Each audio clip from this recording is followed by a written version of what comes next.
I'd like to call the meeting to order, Livingston County Industrial Development Agency. Welcome, everybody.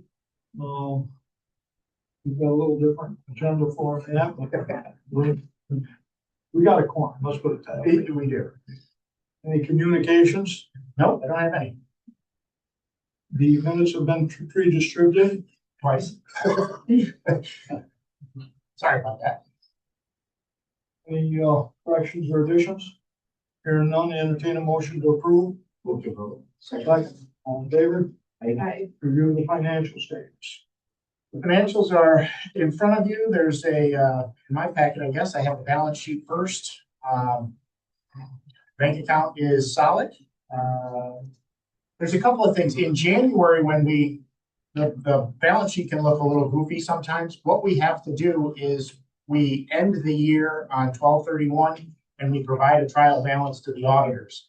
So we tend not to make any adjustments in January until we don't want them auditing a moving target. So if you look at this, you're going to see a lease receivable. We've received both leases. We just received them on, I think, January 2nd or January 3rd for the property that we leased. So it's still showing as a receivable, but it's also cash in the bank. So we'll clean some of these up. February will look a lot better. The audit is going very, very well. Randy was actually going to present today. They were going to try to. They were held up by one of the GASB things, but his father unexpectedly passed away. So we'll see him in March. But audit went well this year and is pretty much wrapped up. They weren't on site very long.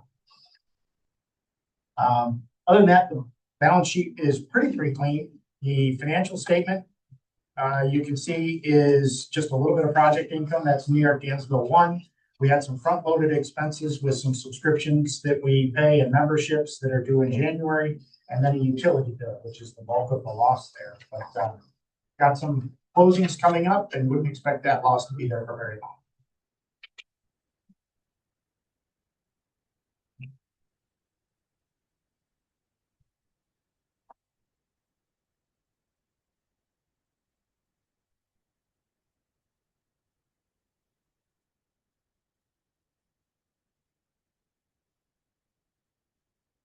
Any questions on the financial statement? Take a motion to approve. So, second, all in favor? No, Nope, you're in the, there you go. Audit and Finance Committee. Turn it over to Maureen. These are the documents that we look at every year. They're required for our parents' reports by the Authority Budget Office. The first one is the assessment of the effectiveness of internal controls. This is something that we go over in detail with our auditors. It's really to make sure that our assets are safeguarded, that we have policies and procedures in place to ensure that our accounting is accurate, that our financial reporting is all being done responsibly, and that we're following any applicable laws and regulations as it relates to our finances.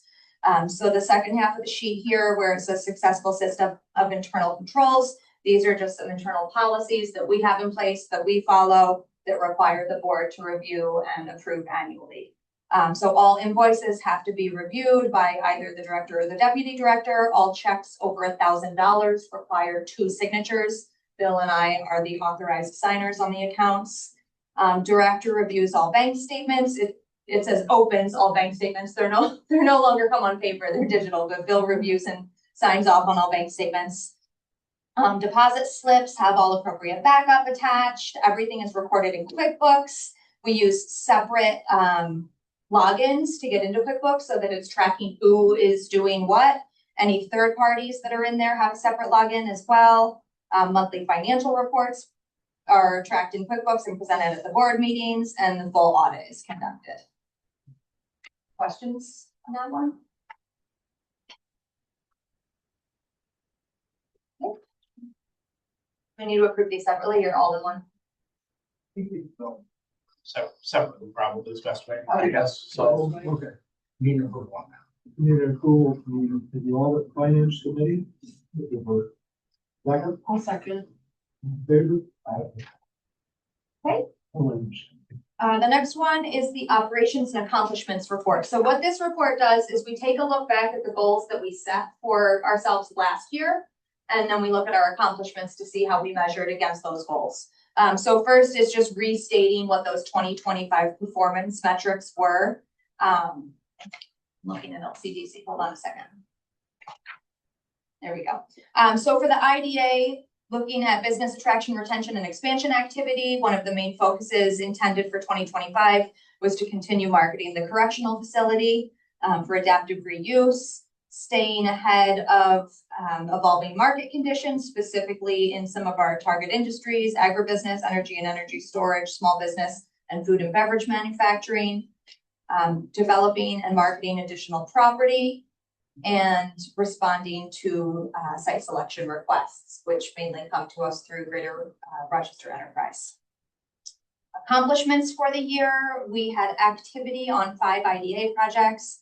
Greenway Campgrounds actually expired, so that is a project that has moved forward without incentives. We closed on 3 projects, 66 River Road, which is the new power and construction group training facility, White Creek Solar, Jaycox Creek Solar 2, and then had an application submitted on Armstrong. Some additional accomplishments below there, approximately 8 acres of land sold in the James Steele Commerce Park. Submission and approval of the Armstrong Grain and Ingredients Project.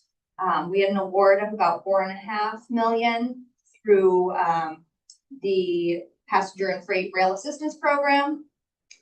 That's for Jaguar Tubulars in Avon. New York Dansville Solar Project moving forward. And another property in the Avon Industrial Park moving forward there. Questions on that one? There are no questions. I entertain a motion to approve. Second, all in favor? Nice. Okay, and the last report that we're required to take a look at is the mission and measurement report.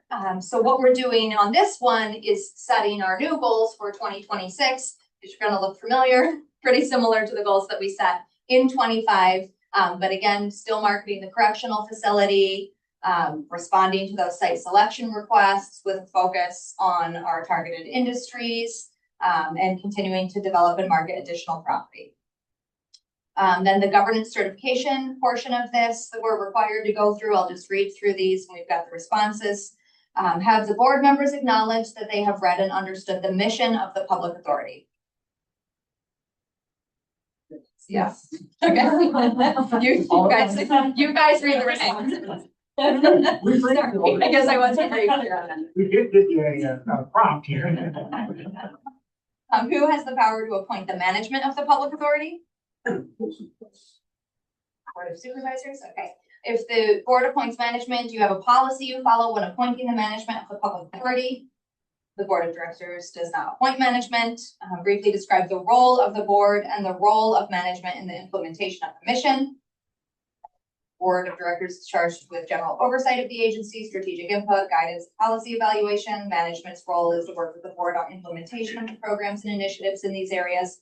And has the board acknowledged that they have read and understood the responses to each of these questions? Yes. All right. Thank you. Supposed to have some of the line. One of them, you know. All right. Okay, any questions? The confidential evaluation of the board performance you've handed out, you've tracked We down. need approval. Oh, sorry. Entertain a motion to approve. Second. Favor? Aye. Gary, we'll get your signature on these and those will get uploaded to Paris. The confidential evaluation, Maureen's tracking you down for it. Thank you for that. And we'll get that in. That is required for Paris as well. Policy review, Bill, I'm calling on you for that one. Yeah, so we've got some ABO things that need to be addressed so that we're up to compliance with that. A lot of this is driven through Orange County. IDA really getting hammered and hammered. So I've been going through what their evaluations are and what they needed to put in. So on our project evaluation criteria policy, the only thing that's highlighted there is we needed to put something in for on-site child daycare facilities. Will the project actually provide that? So that's the only modification to this policy. It's become a major focus for the state coming out of Albany. They just want the project criteria, as you recall, when we have a project, it's the one that asks like the 5 or 6 questions there. We're going to be adding daycare to it. So as part of that project evaluation, the next one you see will have a daycare.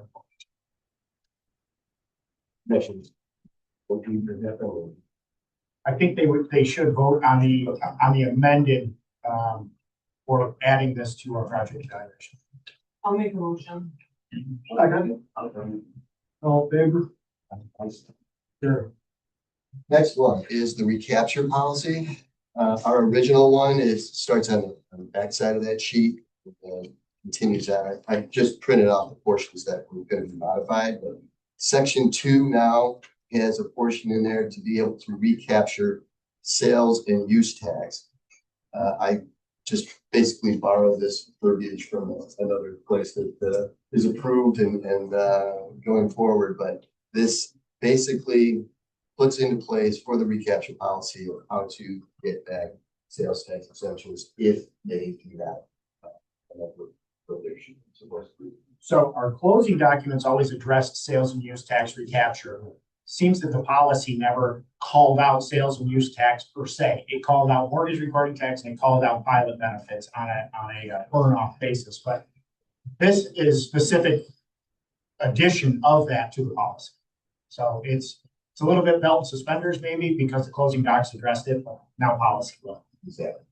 The backside, the heading was just changed to suspension, discontinuation, recapture, and termination of other forms of financial assistance.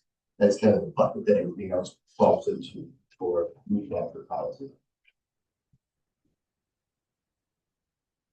As ABO goes through this stuff, they find areas. So we've had this, just the childcare is the only one.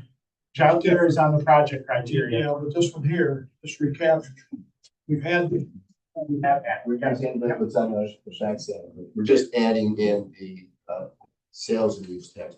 In fact, we've executed a recapture, which we did with Western New York Cheese not that long ago, where we were able to recapture pilot benefits, sales and use taxes, and they didn't do a mortgage.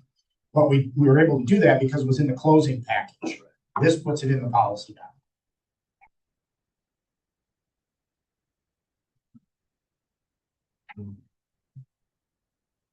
Okay, entertain a motion with that policy.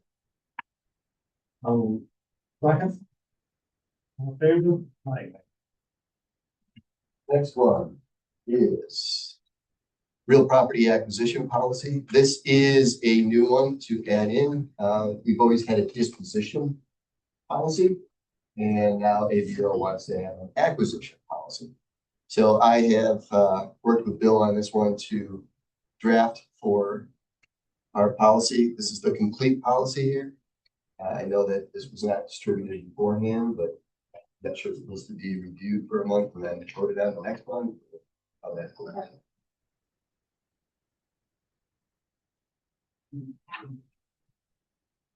Jim, so you made a correction last time on executive director versus director. Right. Was it director? Okay, I've seen both. I think it's directed for the IDA, it's executive director. Okay. I don't know how that follows, but that's how all our documents are. So you've seen us go through kind of independently, and Eric, I think this will take the place of having to go through each time and say that I have authorization to sign the documents for when we negotiate the terms and conditions of an acquisition. We already have it on the sales side. So would this potentially take the place of having to do that? Because some on the other side of the table have asked that we have a separate document or resolution by the board that says I have the authorization to sign this on behalf of. So when you do that, that would be the second. I still think you need to get the actual firm action on the board. Okay, this would not, It doesn't, I don't believe that, it's basically says follow these rules. must be a legal term. Okay, all right, I didn't know that that was the case, because I thought this might be a blanket for that. Yeah, I don't know if I this. think that on the project by project basis, though, the board should still be. Fine. Okay, all right, so that clears that part of it. Wasn't there a resolution in the for the delegations that we did last month Yes, to that effect? Yes. That doesn't cover it? this doesn't cover that. Right. That's what I was saying. I thought that where this said the director is hereby authorized to negotiate the terms and conditions of the acquisition covered that. So what I'm hearing is don't keep doing it on a separate resolution like we did last month. Can I make one observation? We've got all these references to statutory. You know, having reference to Title 18 to make it. Generally, which is the IDA Act. Just says for all of those regular restrictions that IDA's operate on, so I would add that paragraph tomorrow. Add what I think it's our IDA is created under Article 18 or 18A of the General Municipal Law under Which. 18A. That's the creation of it, and then the policies and procedures. Is it under the intro? Oh, yeah, but I think you're talking, here's an introduction, just back on, but many places, state policies. Do you want us to send this through to Erica for take the draft, have it refined and bring it back to you next month?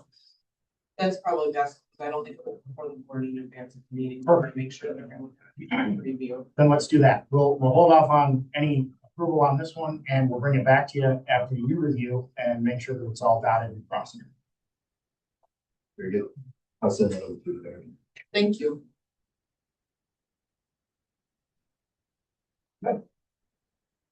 So any action on this to take it to the next meeting? Next meeting, we'll bring it back for you. Unfinished, we've got a couple of things that we're working with Underberg on. I know you're working on the Once Again Nut Butter. That pilot comes off this year, so we've got to get that filed by taxable status date. And then we've got a couple of closing books that are out there. I know Jay Cox has been looking for their transcript. And then this was inventory from the website compliance that Bill's doing. We got a couple of others we got to follow up on. So again, just trying to make sure that for ABO's purposes, we've got everything that is on our radar. I don't have any new business for you. I do have some comments. We did respond to 3 site requests from GRE. You can read into these whatever you want, but it was Project Potato, Project Cobra, and Project Motorhead. That's as much as I get too, so you can assume whatever you want from those. I'm guessing Potato is probably an agribusiness. Motorhead might be some kind of manufacturing, advanced manufacturing, and Cobra. I do know Cobra was aerospace and defense. So we responded to all 3 of those and made sure that we put sites out there for consideration. What I don't know is how extensive this is. At times, Potato Cobra could be nationwide and Motorhead might be Greater Rochester area.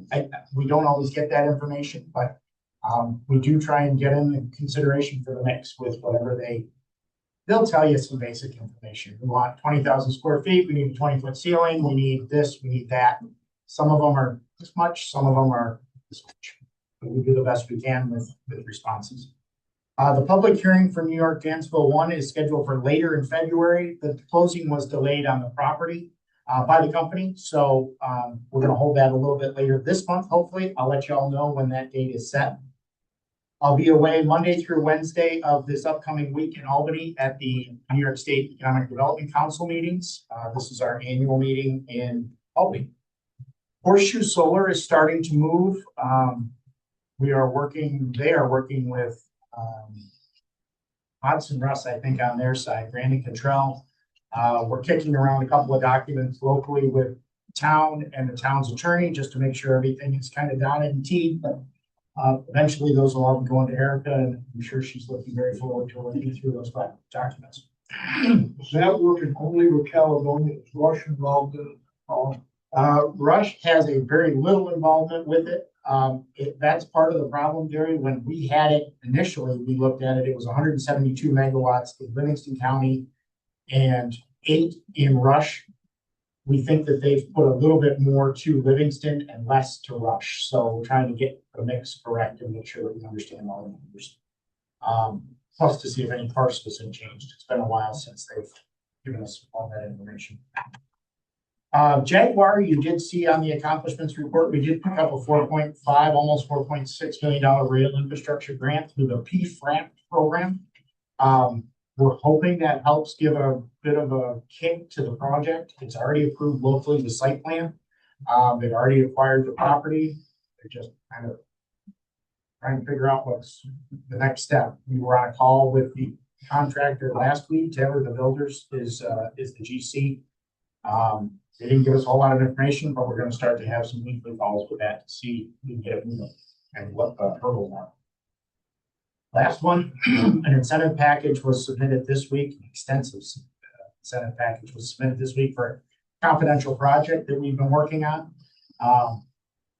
Competitive, so we're hoping that our package bodes well.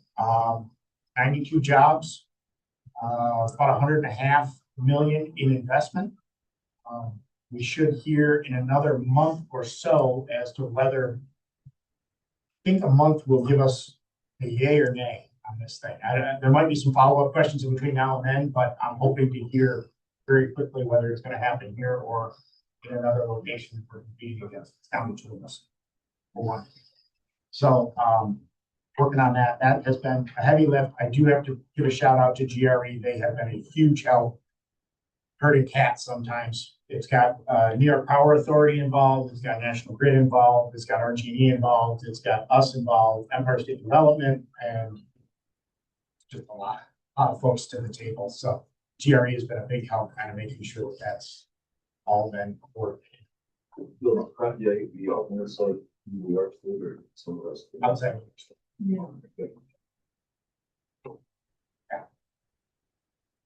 Oh, fingers crossed. We're hoping for very good news on this, and it has been extensive this mile. It's been a real lift, but it'll be worth it in the long run. I'm gonna stay very optimistic. I think we've put together a very good report. I'll entertain any other questions. Yeah, actually, there is. We've been maintaining contact. We had a second site visit by the same prospect. That went through it again with more people. It was on the agenda to be discussed by that organization maybe last week, if not the week before. I think it was last week because I haven't gotten an update yet. So I'll reach out and see what we can tell. They were very, very interested, had some thoughts and ideas, and like to see it move forward. I like where their head's at with it. I think it would make a great location. As far as all of it, I'm not sure about all of it. We looked at all of it. I just don't know if their interest is 100%. I think their interest, if it's not 100, it's 90. And I say that, I'm not sure the rec facility is in the mix, but if it is, fine. If it's not, I got some other thoughts on it. And they really like the grounds, not the tillable ground, the roads, driveways, We got Gary out for a little exercise. He joined us on that second one. license training and stuff like that. Very good use, very good addition to the area. So bullish on that one as well. Anything else for the director? Hearing nothing, I'd entertain a motion to adjourn. Next meeting, March 6th. Get that motion. Bye. March 6th will be some more of the annual stuff, although